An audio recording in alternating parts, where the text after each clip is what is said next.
नमस्कार, हूनबिल टीवी देख रहे हैं आप। मैं हूं आपके साथ विशाल गर्ग। खबरों की शुरुआत करेंगे। अल्मोड़ा विधायक मनोज तिवारी ने कांग्रेस कार्यालय में प्रेस कॉन्फ्रेंस करते हुए कहा कि देश में नीट पेपर लीक के बाद युवाओं का बहुत बड़ा आंदोलन हुआ, जिसके बाद केंद्रीय शिक्षा मंत्री ने इस्तीफा भी दिया। उन्होंने कहा कि प्रदेश में नकल विरोधी कानून बनने के बाद भी बहुत सारे पेपर ऐसे हैं जो लीक हुए हैं, जिस वजह से हमारे प्रदेश के युवा हताश और निराश हैं।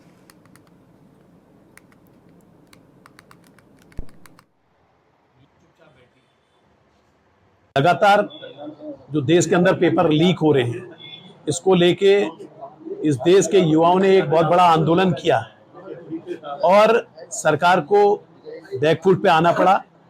उन युवाओं की जीत हुई और इस देश के शिक्षा मंत्री धर्मेंद्र प्रधान जी ने का इस्तीफा लिया गया और हमारी उन सभी छात्रों को बहुत बहुत बधाई है कि युवाओं की जीत रही और सरकार उनके आगे झुकी। और हमारी मांग है, पूरी कांग्रेस पार्टी की मांग है कि शिक्षा प्रणाली में सुधार होना चाहिए। इसके लिए एक व्यापक बहस होनी चाहिए, एक चर्चा होनी चाहिए और शिक्षा व्यवस्था में सुधार, आमूलचूल परिवर्तन होना चाहिए कि भविष्य में कभी फिर पेपर लीक ना हो करके ये हमारी।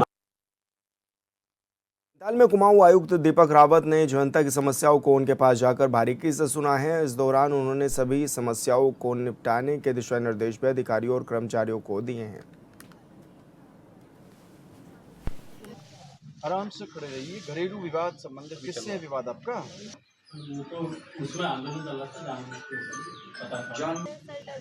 नगर के गदरपुर में सिडकुल क्षेत्र में कार्यरत एक युवती ने 3 युवकों पर अपहरण कर सामूहिक दुष्कर्म करने का आरोप लगाया है। पीड़िता की शिकायत के बाद पुलिस ने मुकदमा दर्ज कर आरोपियों की तलाश तेज कर दी है। पुलिस का कहना है कि मामले की हर पहलू से जांच भी की जा रही है। आरोपियों की गिरफ्तारी के लिए विशेष टीम गठित कर संभावित ठिकानों पर दबिश दी गई है। पीड़िता के अनुसार शनिवार रात वो अपनी सहेली और 2 परिचित युवकों के साथ भूरा रानी रोड पर गई थी। इसी दौरान बाइक पर सवार 3 युवक वहां पहुंचे। उन्होंने चारों को रोक लिया।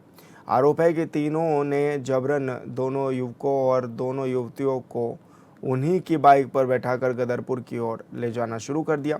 रास्ते में मौका मिलते ही एक युवती और एक युवती चलती बाइक से कूदकर किसी तरह आरोपियों के चुंगल से निकलने में सफल रहे। दूसरी युवती और उसके साथ मौजूद युवती आरोपियों के कब्जे में ही रही। आरोप है कि बदमाश दोनों को गदरपुर क्षेत्र की ओर ले गए। वहां पहुंचने के बाद आरोपियों ने युवक को रास्ते में ही उतार दिया और युवतियों को अपने साथ ले गए थे।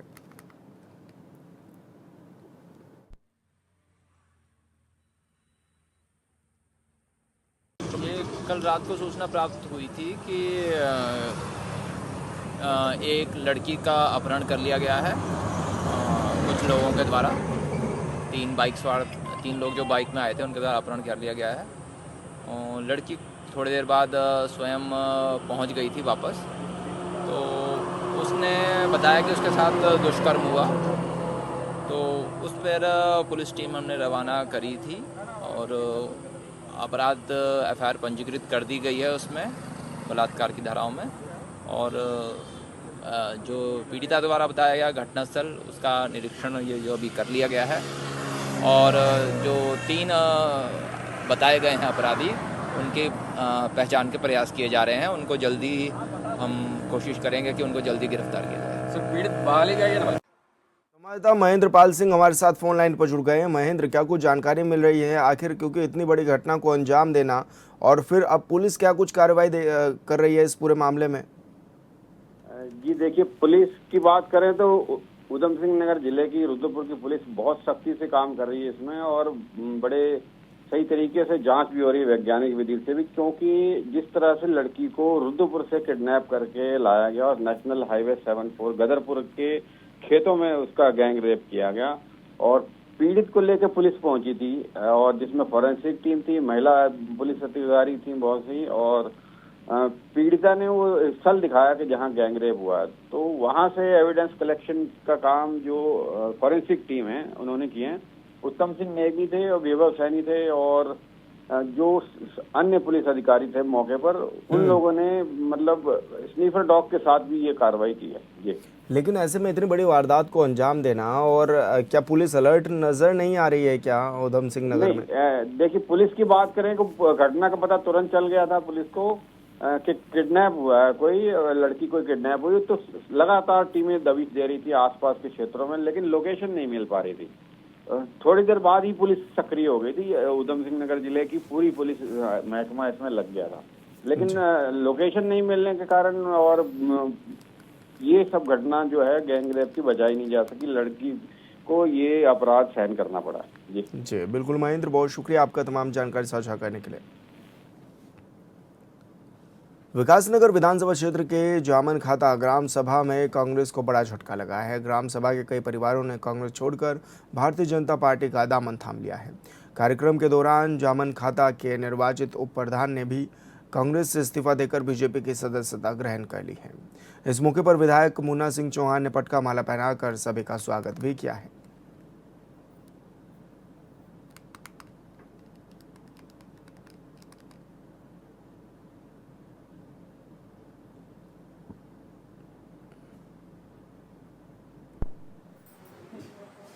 जैसा आप देख रहे हैं, ये सब युवा हैं। ये हमारी बेटियां भी और बच्चे भी हैं। ये बहुत युवा है और सब निर्वाचित होकर के आए हैं और भारतीय जनता पार्टी के प्रति आकर्षण है और भारतीय जनता पार्टी का जो काम है वो प्रभावित करता है युवाओं को। देश में मोदी जी के नेतृत्व में हो और प्रदेश में भी भारतीय जनता पार्टी का काम हो, तो अब ये युवा सब जागरूक है। ये इस बात को अच्छे से जानते हैं कि हमारे विकास के लिए, हमारी तरक्की के लिए, हमारे भविष्य के लिए, देश और समाज के लिए क्या अच्छा है, क्या अच्छा नहीं है। इसी के तो कारण है कि आज भारतीय जनता पार्टी का कश्मीर से लेकर के कन्याकुमारी तक पूरे देश में डंका बज रहा है और सब जगह भारतीय जनता पार्टी का जबरदस्त आकर्षण है। मैंने आज इन सब युवाओं का भारतीय जनता पार्टी परिवार में मैं स्वागत कर रहा हूं। सर, मैं ये कहना चाहूंगा, जैसे कि उप प्रधान एक पद है नाम का, उप प्रधान बना दी जाते हैं, उनके पास कोई आधिकारिक क्षेत्र नहीं होता है। उन्हें भी कोई आधिकारिक क्षेत्र मिलना चाहिए, उनके हाथ में भी कुछ पावर होनी चाहिए ताकि वो कोई एक ऐसे निर्णय ले सके तो जनता के हित के लिए हों। और कुछ काम ऐसे होते हैं जो प्रधान भी पूरा क्षेत्र नहीं देख सकता, कुछ काम ऐसे होते हैं कि उप प्रधान भी कर सके।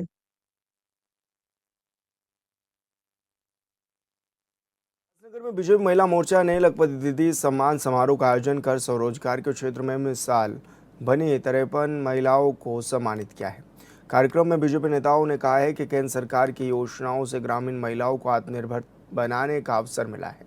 लखपति दीदी योजना के जरिए स्वयं सहायता समूह से जुड़ी महिलाएं अपनी आय बढ़ाकर परिवार की आर्थिक स्थिति मजबूत कर रही हैं।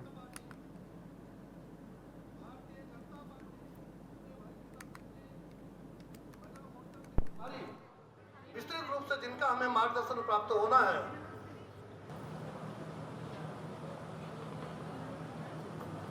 हमारी सरल विनम्र स्वभाव वाली दीदी को मार्गदर्शन। देखिए, लखपति दीदी कार्यक्रम हमारी सरकार की बहुत ही महत्वाकांक्षी योजना है और केंद्र सरकार की ओर से इसको लागू किया गया है और हमारी जो राज्य सरकारें हैं उसको आगे बढ़ा रही हैं और इसके परिणाम भी बहुत स्पष्ट रूप से हमें देखने को मिल रहे हैं कि बहुत सारी ऐसी बहनें जो कहीं ना कहीं आर्थिक तंगी से गुजर रही थी, वो सरकार की योजनाओं के माध्यम से आज लखपति दीदी बनी हुई है और समाज के विभिन्न क्षेत्रों में काम कर रही है और कहीं ना कहीं स्वावलंबन की ओर वो आर्थिक रूप से आत्मनिर्भर इस योजना के माध्यम से हुई है। ये लखपति दीदी सम्मेलन है और इस सम्मेलन में जो महिलाएं आजीविका के क्षेत्र में जिन्होंने अच्छा कार्य किया है और जो हमारी सरकार का जो लखपति दीदी कार्यक्रम है, यहाँ पर 2 लाख के लगभग, पहले 1,97,000 लखपति दीदी थी, अब जो लेटेस्ट आंकड़ा है वो 2 लाख से भी अधिक हमारी लखपति दीदी बन गई है। मैं उन सब महिलाओं को बधाइयां देती हूँ और हमारी बहनें विभिन्न योजनाओं, सरकार की योजनाओं से जुड़ करके जो आजीविका का अर्जन कर रही है वो बहुत स्वागत योग्य है, इसलिए हम इन बहनों को सम्मानित कर रहे हैं। ये लखपति दीदी योजना जो चली है देश के यशस्वी प्रधानमंत्री आदरणीय नरेंद्र मोदी जी की बहुत अच्छी योजना है। वो महिलाएं जो घर की चार दीवारी के अंदर रहती थी, जिन्होंने कभी सोचा नहीं था कि क्या हम घर से बाहर भी निकल पाएंगे, आज राष्ट्रीय ग्रामीण आजीविका मिशन से जुड़कर वो अपनी आर्थिक स्थिति से बहुत ऊंचे आई हैं और आत्मनिर्भर बनी हैं। और जैसे अचार बनाना आप देख रहे हो, ये शहद वगैरह हो गया, बैग बनाना हो गया, साबुन हो गया, तो हमारी बहनें जो है छोटे छोटे से लघु उद्योग खोल के अपना कार्य कर रहे हैं और अपने बच्चों का पालन पोषण कर रहे हैं। सावन माह के दूसरे सोमवार पर भगवान केदारनाथ धाम में आस्था का अद्भुत संगम देखने को मिला। तड़के सुबह से ही श्रद्धालुओं की लंबी कतारें लगी रही। हर हर महादेव और जय बाबा केदार के जय घोष से पूरा धाम शिवमय हो उठा है। सावन माह के दूसरे सोमवार के पावन अवसर पर विश्व प्रसिद्ध श्री केदारनाथ धाम में सुबह ब्रह्म मुहूर्त से ही श्रद्धालुओं का मंदिर पहुंचना शुरू हो गया। बाबा केदार की विशेष पूजा अर्चना के बाद श्रद्धालुओं ने विधि विधान के साथ भगवान शिव का जलाभिषेक कर परिवार की सुख समृद्धि और विश्व कल्याण की कामना भी इस दौरान की है। जय बाबा केदार। आस्था और भक्ति के इस पवित्र स्थान, इस पवित्र संगम बाबा केदार के चरणों से आज प्रातःकालीन से ही श्रावण मास के द्वितीय सोमवार को आज प्रातःकालीन से लगातार श्रद्धालुओं का आवागमन निरंतर हो रहा है।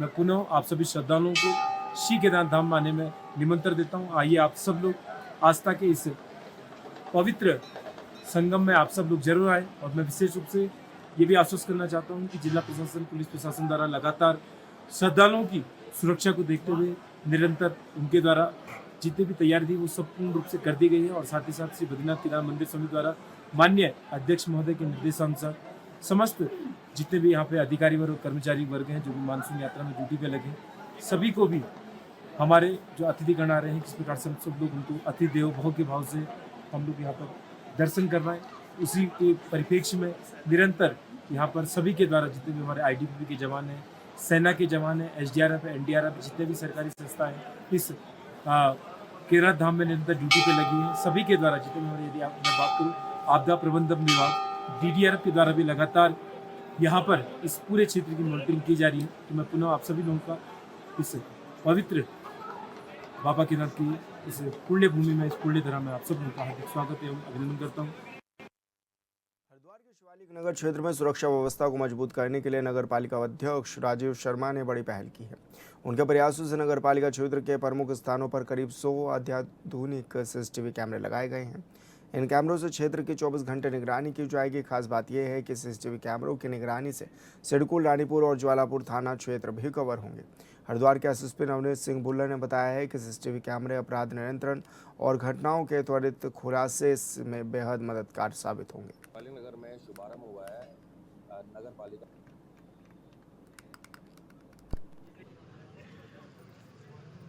शिवालिक नगर में शुभारंभ हुआ है नगर पालिका शिवालिक नगर के जो हमारे चेयरमैन हैं राजीव शर्मा जी, उनके इनिशिएटिव से ये लगभग 100 कैमरे लग रहे हैं और इसमें मोटा मोटी 3 थाने कवर होंगे, सिडकुल कोतवाली, रानीपुर कोतवाली और ज्वालापुर कोतवाली। और ये 100 कैमरे हैं तो निश्चित रूप से इसमें पुलिसिंग बेहतर होगी। और विगत में कुछ घटनाएं वाहन चोरी की, यहाँ पे मोटरसाइकिल चोरी की आ रही थी। अभी कैमरे लगने के बाद मेरा पूरा विश्वास है, मैं आपको विश्वास दिलवाता हूँ कि हम इसको जीरो कर देंगे। और आपके माध्यम से मैं जो हमारी लोकल अर्बन बॉडी है और चेयरमैन साहब श्री शर्मा जी, इनका धन्यवाद और आभार भी ज्ञापित करता हूँ कि ये जो कैमरे लगे हैं इससे पुलिसिंग को सुदृढ़ करने में और हरिद्वार को सुरक्षित रखने में हमें बहुत सहायता मिलेगी। बहुत दिनों से हमें ऐसी आवश्यकता महसूस हो रही थी कि वैसे तो अपराध हमारी सरकार में बहुत ही कम है, लेकिन जो छुटपुट घटनाएं होती हैं उनको पकड़ने के लिए, अपराधियों को पकड़ने के लिए कैमरा एक बहुत सशक्त माध्यम है। पुलिस की तरफ से भी बहुत दिनों से डिमांड आ रही थी, तो अपने क्षेत्रवासियों की सुरक्षा को प्राथमिकता पे रखते हुए और हमने उनसे वादा भी किया था, ये कैमरे लगाने का अभियान आज से हमने शुरू किया है।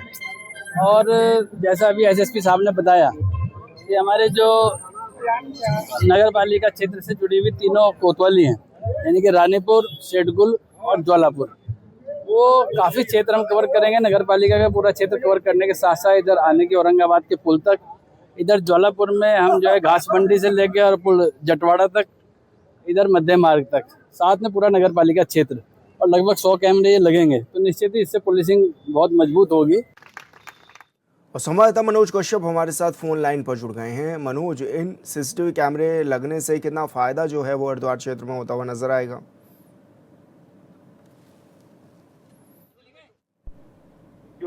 जो मुख्य चौक जो है वहाँ पे पुलिस प्रशासन ने अपने कैमरे भी लगाए हुए हैं, लेकिन ऐसे में जो नगर पालिका अध्यक्ष राजू शर्मा उनके द्वारा एक अच्छी पहल की गई, जिसमें उन्होंने बताया कि जो पूरे नगर पालिका क्षेत्र है वहाँ पे 100 सीसीटीवी कैमरे लगाए जाएंगे। जो कैमरे यहाँ पे लगाए जाएंगे उसमें पुलिस को तो मदद मिलेगी, साथ ही साथ जो स्थानीय लोग हैं उनको भी मदद मिलेगी, क्योंकि स्थानीय लोगों में कहीं ना कहीं बात का डर बना रहता है कि नगर पालिका क्षेत्र में जो यहाँ पे सबसे अहम कॉलोनी है शिवाजी नगर का जो क्षेत्र है, वहाँ पे ये कॉलोनी बहुत ही हाई लेवल सोसाइटी मानी जाती है। तो यहाँ पे कहीं जो लोग हैं वो अकेले अपने घरों में रहते हैं, तो उनको भी यहाँ पे सुरक्षा में कहीं ना कहीं मदद मिलेगी। पुलिस ने भी इस बात को लेकर राजीव जो नगर पालिका अध्यक्ष है उनका धन्यवाद जताया। यहाँ पे ये बात कही है कि जिस तरीके से यहाँ पे पूरा जो शिवाजी नगर क्षेत्र है उसे सीसीटीवी कैमरों से लैस किया जाएगा, तो यहाँ पे उसमें पुलिस को काफी मदद मिलेगी। जी बिल्कुल मनोज, बहुत शुक्रिया आपका तमाम जानकारी साझा करने के लिए। उत्तराखंड की वादियों में बसा एक ऐसा होम स्टे जिसने अपनी सादगी, पहाड़ी संस्कृति और आत्मनिर्भरता के दम पर देश में पहचान बनाई है। आज हम आपको पौड़ी के उस रेबासा होम स्टे की सैर कराएंगे जिसे प्रधानमंत्री नरेंद्र मोदी ने सर्वश्रेष्ठ होम स्टे से सम्मान से भी नवाजा है। इतना ही नहीं, उत्तराखंड के मुख्यमंत्री पुष्कर सिंह धामी भी इसकी सराहना कर चुके हैं। बांज, बुरांश और देवदार के घने जंगलों के बीच बसा ये होम स्टे सिर्फ ठहरने की जगह नहीं बल्कि उत्तराखंड की संस्कृति, स्वाद और प्रकृति का अनूठा अनुभव है।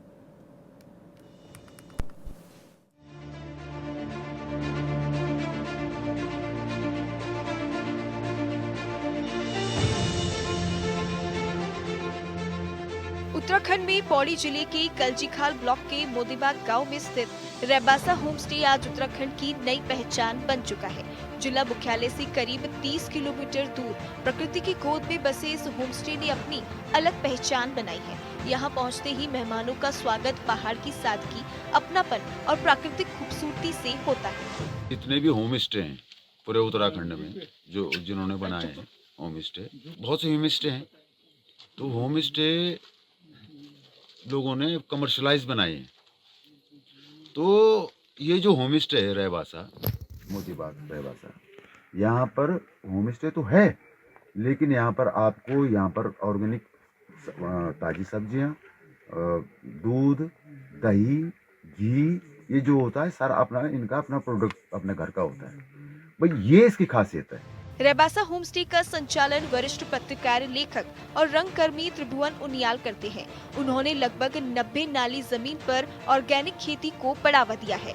इसी खेती के बीच बनाया गया ये होम स्टे आत्मनिर्भर पर्यटन का बेहतरीन उदाहरण बन गया है। बहुत सही सवाल, दो पक्ष हैं इसके। एक तो खोलने का ये चैलेंज था मेरे लिए कि मोतीबाग शॉर्ट फिल्म जो ऑस्कर के लिए गई तो उसको जिंदा रखने का सवाल था और किस रूप में उसको वर्तमान स्थिति में आगे बढ़ाया जाए, पहला पक्ष। दूसरा ये है कि हम बात तो करते हैं कि पलायन रोको, रोजगार के संसाधन जुटाओ, गांव में कैसे रोजगार का सृजन हो। तो मैंने एक नई पहल की। उस समय सबसे पहले जो होम स्टे ग्रामीण क्षेत्र में बना वो मैंने बनाया। तो इस चैलेंज के साथ कि इसको देखा देखी कुछ और भी बनाए और मैं उसमें सफल हुआ कि 5-7 और भी मेरे अनुसरण करते हुए उन्होंने यहाँ पर होम स्टे खोले। इस होम स्टे की सबसे बड़ी खासियत इसकी रसोई है। यहाँ मेहमानों को बाजार से नहीं बल्कि अपनी ही जमीन पर उगाई गई ऑर्गेनिक सब्जियाँ, फल और अनाज से तैयार भोजन परोसा जाता है। मंडुए की रोटी, झिंगोरे की खीर, गहत की दाल और पहाड़ी व्यंजन यहाँ आने वालों को उत्तराखंड के असली स्वाद से रूबरू कराती है। मैं सबसे पहले यहाँ पे 2 साल पहले आया था, जून के महीने में, और जब मैं इधर आया तो मैंने पाया कि मुझे मेरे बचपन की याद आ गई, जब मेरे माताजी पिताजी हमें गर्मियों की छुट्टियों में हमें हमारे गांव लेके जाया करते थे। तो हमारे गांव में अब जो घर वगैरह है वो सीमेंट और ज़्यादातर रेत वगैरह के बने हुए हैं, लेंटर पड़े हुए हैं। लेकिन जब मैं इधर आया तो पहली बारी में मैं यहाँ के व्यू से, यहाँ के मौसम से, यहाँ की आवभगत से, यहाँ के जो हमारे पुराने शैली के बने हुए घर हैं इस गेस्ट हाउस में, मैंने पाया कि ये बहुत ही सुंदर है, बहुत ही कंफर्टेबल है। और जो यहाँ पे त्रिभुवन उनियाल जी और उनका जो स्टाफ है उनकी तरफ से बहुत ही ज्यादा लोगों को वेलकमिंग है। रेबासा की वास्तुकला भी इसे खास बनाती है। पारंपरिक पहाड़ी शैली में बने कमरों में आधुनिक सुविधाओं के साथ स्थानीय संस्कृति की झलक दिखाई देती है। यहाँ ठहरने वाले पर्यटक केवल प्रकृति का आनंद ही नहीं लेते, बल्कि पहाड़ के जीवन, खेती और लोक संस्कृति को भी करीब से महसूस करते हैं। शुरू में तो चैलेंज ये था कि जिसने भी कहा कि यार इस दूरस्थ क्षेत्र में कौन आएगा, यहाँ तो कोई आया नहीं, ऑफ साइड है पर्यटन की दृष्टि से तो कोई ठीक पक्ष नहीं है, ये कि ग्रामीण क्षेत्र में है, यहाँ आना जाना बड़ा दुर्लभ है। लेकिन अब जैसे जैसे 2-3 साल हुए, 4 साल हुए, तो अब मुझे लग रहा कि ये तो बहुत बढ़िया सिस्टम में आ गया, लगातार लोग यहाँ पर आ रहे हैं। और मेरा एक और भी यहाँ पर है कि अगर ये होम स्टे है, फार्म स्टे है, तो इसमें 2 पक्ष मेरे खास रखे हुए हैं कि यहाँ पिकनिक मनाने कोई ना आए, इस तरह से कि सिर्फ हल्ला करने के लिए। तो जंगल में है तो 2 चीज़ें हैं कि यहाँ शोरगुल कम होना चाहिए, और जो भी आए पारिवारिक रूप से यहाँ पर आए, हुड़दंग मचाने के लिए उनके लिए अलाउड नहीं है। रेबासा होमस्टे की इसी सोच और उत्कृष्ट सेवाओं ने इसे राष्ट्रीय स्तर पर पहचान दिलाई। प्रधानमंत्री नरेंद्र मोदी के हाथों मिले सर्वश्रेष्ठ होमस्टे सम्मान और मुख्यमंत्री पुष्कर सिंह धामी द्वारा किए गए सम्मान ने इसे उत्तराखंड के पर्यटन मॉडल का प्रेरणा स्रोत बना दिया है। जो नेचर की बात करेंगे, वो नेचर और होमस्टे से बहुत फर्क है। तो ये जो होमस्टे है, इसीलिए लोग यहाँ पर आते हैं कि यहाँ पर लोगों को एक अपनापन लगता है और अपना घर का खाना अपना घर जैसा लगता है। ये होमस्टे की खासियत है। रेबासा सिर्फ एक होमस्टे नहीं, बल्कि ये संदेश है कि यदि स्थानीय संसाधनों, पहाड़ी संस्कृति और प्रकृति को साथ लेकर आगे बढ़ा जाए, तो गांव भी देश दुनिया के पर्यटन मानचित्र पर अपनी अलग पहचान बना सकते हैं। रेबासा आज आत्मनिर्भर उत्तराखंड और ग्रामीण पर्यटन की एक सफल मिसाल बन चुका है। सबसे खूबसूरत बात इसमें साथ में ये रहती है कि यहाँ पे जो हमारे उत्तराखंड के आम भोजन है, उनका वो सर्व किए जाते हैं, जिसके अंदर जैसे मैक्सिमम आप पाएंगे कि यहाँ पे जो भोजन हम खा रहे हैं, आपने भी खाया होगा, वो तकरीबन 70% ऑर्गेनिक रहता है, प्योरली ऑर्गेनिक रहता है। और यहाँ पे कई ऐसी हर्ब्स है जो आपको कहीं और मिलेंगी नहीं खाने में, क्योंकि वो फ्रेश आपको कहीं भी अवेलेबल होना संभव नहीं है। वो उसी टाइम टूटेंगी, उसी टाइम बनेंगी, उसी टाइम आपको सर्व किया जाएगा। और मैं इसीलिए यहाँ पे बार बार आता हूँ। 2 साल से आप ये लगाइए कि मैं तकरीबन कम से कम यहाँ पे 4 महीने बिता चुका हूँ, या उससे भी ज़्यादा समय मैं यहाँ पे बिता चुका हूँ। मैं बार बार दिल्ली जाता हूँ, ग्रेटर नोएडा जाता हूँ, जहाँ मेरा निवास स्थान है, और मैं फिर वापस 10-15 दिन के अंदर मैं यहाँ वापस चला आता हूँ।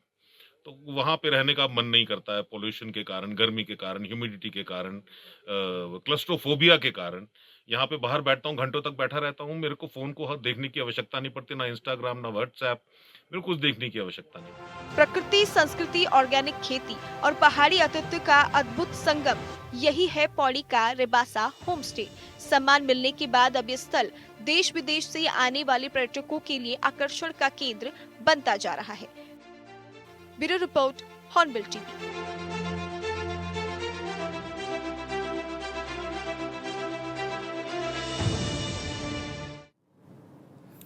और फिलहाल इस बुलेटिन में मेरे साथ इतना ही। आप देखते रहिए हॉर्नबिल टीवी। नमस्कार।